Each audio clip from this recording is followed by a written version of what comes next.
গত মাসে মডেলিং নিয়ে প্রথম আন্তর্জাতিক সফর শেষে দেশে ফিরেছেন বাংলাদেশের মডেল ইমাম মাহমুদ রিফাত। এবার এই তরুণ মডেল দিলেন আরও বড় সুখবর।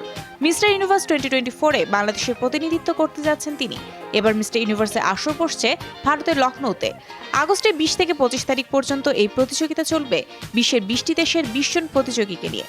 মিস্টার ইউনিভার্স 2024-এ বাংলাদেশের রিফাত প্রতিযোগিতা করবেন যুক্তরাষ্ট্র, অস্ট্রেলিয়া, তুরস্ক, সৌদি আরব, সংযুক্ত আরব আমিরাত, সিঙ্গাপুর, মালয়েশিয়া, নাইজেরিয়ার প্রতিনিধির সঙ্গে।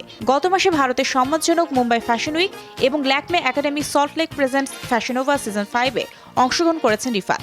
এছাড়া সম্প্রতি আন্তর্জাতিক ব্র্যান্ডের সাথেও একাধিক কাজ করার দুর্দান্ত সুযোগ পেয়েছেন। রিফাতের মিডিয়া যাত্রা শুরু হয় মিস্টার অ্যান্ড মিস ফটোজেনিক 2022-এর বিজয়ের মধ্য দিয়ে।